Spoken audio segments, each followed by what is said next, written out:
High মাদ্রাসা মাধ্যমিক 2026 পরীক্ষার্থীদের সুবিধার্থে তোমাদের স্কুল থেকে যে টেস্ট পেপার দিয়েছে পর্ষদ টেস্ট পেপার, সেই পর্ষদ টেস্ট পেপারটা আমরা সমাধান করব। তো আজকে 5 নম্বর সেট বাংলার পৃষ্ঠা নম্বর হচ্ছে 15, 5 নম্বর সেট 15 নম্বর পৃষ্ঠা, সাবজেক্ট হচ্ছে বাংলা। এই প্রশ্নের আমরা 100% সঠিক উত্তর আমরা করব, যেন একটাও যেন আমাদের ভুল যেন না হয়। তো বিভাগ কয়ে প্রথমে এমসিকিউ আছে, তোমরা দেখতে থাকো আমি কিভাবে সমাধান করছি। তোমরা নিজেরাই প্রথমে উত্তর দিবে, তার সঙ্গে আমার উত্তরটা কিন্তু মিলিয়ে নিবে। আর তোমরা প্রত্যেকে টেস্ট পেপার বের করে প্রত্যেকে তোমরা দাগিয়ে নিয়ে পড়তে শুরু করো। আর সেই সুযোগে দিব্যি একখানি দিবানিদ্রা দিচ্ছিলেন। কার কথা বলা হয়েছে?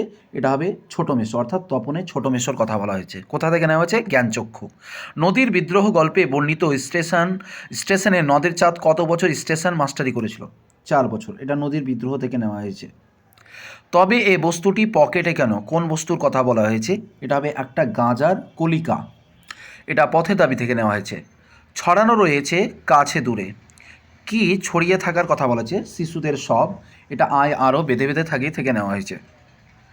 প্রলয় উল্লাস কবিতাটি কার লেখা? কাজী নজরুল ইসলামের লেখা। পরবর্তী প্রশ্ন, জিজ্ঞাসিলা মহাবাহু বিস্ময় মানিয়া। মহাবাহু কাকে জিজ্ঞাসা করেছিলেন? এটা হবে ধাত্রী মাতাকে, অর্থাৎ দেবী লক্ষ্মীকে বা লক্ষ্মী দেবীকে। ফাউন্টেন পেনের নাম ঝর্ণা কলম কে দিয়েছিল? এটা রবীন্দ্রনাথ ঠাকুর দিয়েছিল। এটা তোমার নেওয়া আছে হারিয়ে যাওয়া কালী কলম থেকে, আর এটা নেওয়া হয়েছে তোমার অভিষেক থেকে। আর এটা বললাম প্রলয় উল্লাস কবিতা থেকে নেওয়া হয়েছে। পরবর্তী, যে 4 খণ্ড রামায়ণ কপি করে অষ্টাদশ শতকে একজন লেখক কত টাকা পেতেন? এই প্রশ্নটা রিপিট হচ্ছে, প্রশ্নটাকে গোল করবে। এগুলো বেশি, যেগুলো প্রশ্ন বেশি রিপিট হচ্ছে সেগুলোই কিন্তু ফাইনালে আসার সব থেকে বেশি সম্ভাবনা। তো 4 খণ্ড রামায়ণ কপি করে একজন লেখক অষ্টাদশ শতকে কত টাকা পেয়েছিল? 7 টাকা পেয়েছিল। সঙ্গে আর কি কি পেয়েছিল? কিছু কাপড় আর মিঠাই পেয়েছিল। লেখকের মতে সেন্সিটাইজড পেপার এর সঠিক অনুবাদ হলো, মোস্ট ইম্পর্টেন্ট, গোল করো, এটা হচ্ছে সুগ্রাহী কাগজ। এবারে আমরা ব্যাকরণ থেকে করব। আচ্ছা, ব্যাকরণের ট্রিকগুলো আমি বলছি, তোমরা দেখো।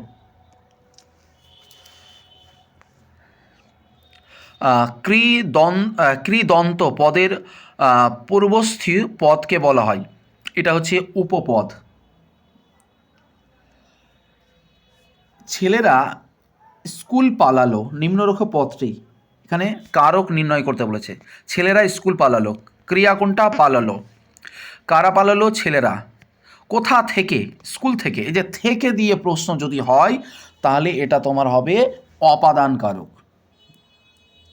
অপাদান কারক। সমাসে যা প্রাধান্য পায়, প্রশ্নটা গোল করো। তাহলে সমাসটা কি? সমাসে কি প্রাধান্য পাবে?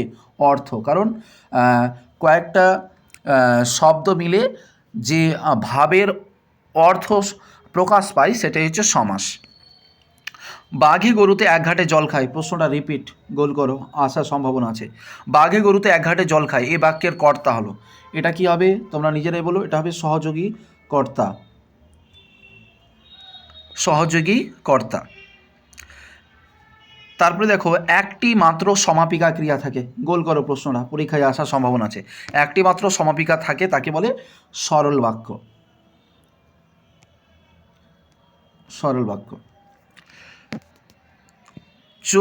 সে চোখ দিয়ে শোনে, বাক্য নির্মাণের শর্ত অনুসারে এই বাক্যে জানে। দেখো, চোখ দিয়ে তো কখনো শোনা যায় না, তাহলে এটা যোগ্যতা কাজ করছে না, এটা হবে যোগ্যতা।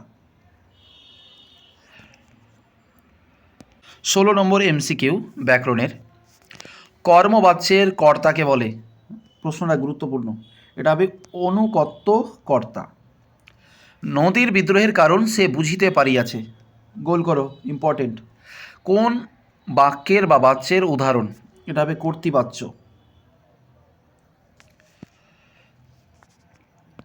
এবারে আমরা এসএকিউ দেখব।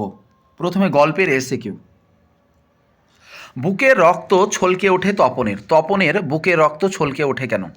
জ্ঞানচক্ষু গল্পে তপনের মেসো এবং তপনের মাসি যখন তপনদের বাড়িতে বেড়াতে এসেছিল, মাসির হাতে সন্ধ্যাতারা পত্রিকা ছিল। এই পত্রিকা দেখে তপনের বুকে রক্ত ছলকে ওঠে, কারণ সেই পত্রিকায় তার গল্প ছাপার কথা ছিল।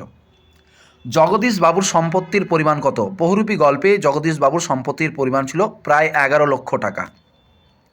সে যে বর্মায় এসেছে এই খবর সত্য, সে বলতে কার কথা বলা হয়েছে? পথের দাবি গল্পে গ্রীশ মহাপাত্র অর্থাৎ সব্যসাচী মল্লিকের কথা বলা হয়েছে।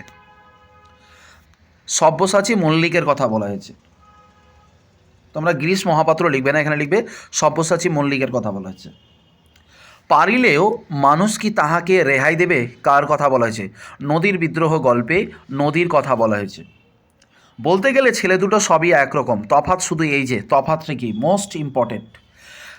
অদল বদল গল্পে তফাৎ শুধু এই ছিল যে অমৃতের বাবা মা আর 3 ভাই আছে, ইসাবের শুধুমাত্র বাবা আছে, এইটুকুই তাদের তফাৎ। এবার আমরা কবিতার এসএকিউ দেখব। কবিতার এসএকিউ, আমাদের পথ নেই আর, তাহলে আমাদের করণীয় কী? আরও বেঁধে বেঁধে থাকি কবিতায় সাধারণ অসহায় মানুষদের পথ নেই, তাদের করণীয় কাজ হচ্ছে হাতে হাত রেখে একাত্মবোধ হয়ে সঙ্গবদ্ধত হয়ে তাদের বাঁচতে হবে। কে বধিল প্রিয়ানুজে? প্রিয়ানুজকে অভিষেক কবিতায় প্রিয়ানুজ হলো ইন্দ্রজিতের ভাই বীরবাহ। ওরে ওই স্তবদ্ধ চরাচর, চরাচর স্তবদ্ধ কেন? প্রলয় উল্লাস কবিতায় ধ্বংসের দেবতা প্রলয়ঙ্কর শিবের অট্টহাসি প্রচণ্ড শব্দে চরাচর অর্থাৎ গোটা পৃথিবী স্তবদ্ধ হয়ে আছে, চুপচাপ হয়ে আছে, নীরবতা হয়ে আছে। পঞ্চকন্যা পাইলা চেতন, পঞ্চকন্যা কীভাবে চেতনা ফিরে পেল? সিন্ধু তীরে কবিতায় পদ্মা এবং তার সখীরা এ পঞ্চকন্যাকে মহাতন্ত্র ওষুধ দিয়ে বহু চিকিৎসা প্রাণপণে এবং 4 দণ্ড সেক দেওয়ার পর এ পঞ্চকন্যা চেতন ফিরে পেয়েছিল। অস্ত্রের বিরুদ্ধে গান কবিতায় ঋষি বালক কিসের প্রতীক? ঋষি বালক শান্ত ও স্নিগ্ধতার প্রতীক অর্থাৎ পবিত্রতার প্রতীক। এবার আমরা প্রবন্ধ থেকে এসএকিউ দেখব। কলম তাদের কাছে আজ অস্পৃশ্য, কাদের কাছে? কলম অস্পৃশ্য। হারিয়ে যাওয়া কালি কলম প্রবন্ধে পকেট মারদের কাছে কলম অস্পৃশ্য। তাই নিয়ে আমাদের প্রথম লেখালেখি, কী নিয়ে লেখকদের প্রথম লেখালেখি? হারিয়ে যাওয়া কালি কলম প্রবন্ধে মাটির দোয়াত, বাঁশের কলম, বাড়ি তৈরি কালি আর লেখার জন্য কলাপাতা, এই নিয়ে কিন্তু তাদের প্রথম লেখালেখি। কলকাতা বিশ্ববিদ্যালয় পরিভাষা সমিতি নিযুক্ত করেছিলেন। বাংলা ভাষা বিজ্ঞান প্রবন্ধে 1936 সালে কলকাতা বিশ্ববিদ্যালয় পরিভাষা সমিতি নিযুক্ত করেছিলেন। বৈজ্ঞানিক প্রবন্ধে ভাষা কেমন হওয়া উচিত বলে প্রাবন্ধিক রাজশেখর বসু মনে করেন? বাংলা ভাষা বিজ্ঞান প্রবন্ধে ভাষা সরল ও স্পষ্ট হওয়া উচিত, এটাই বলে রাজশেখর বসু মনে করেন। তো ক্লাসটা এখান থেকে সমাপ্ত করলাম। তোমরা প্রত্যেকে একটা করে লাইক করো, আর যারা হাই মাদ্রাসায় 2026-এ পরীক্ষা দেবে তোমরা অবশ্যই চ্যানেলটাকে সাবস্ক্রাইব করো। আর যারা এখন পর্যন্ত আমাদের হাই মাদ্রাসা মাধ্যমিক গ্রুপে 2026-এ যুক্ত হওনি হোয়াটসঅ্যাপে, অবশ্যই লিঙ্কে ক্লিক করে অবশ্যই গ্রুপে যুক্ত হও, কারণ এই গ্রুপে তোমরা মাধ্যমিকের সাজেশান, পিডিএফ, প্রশ্ন তো সমস্ত কিছু পেতে চলেছ। অবশ্যই গ্রুপে যুক্ত হও।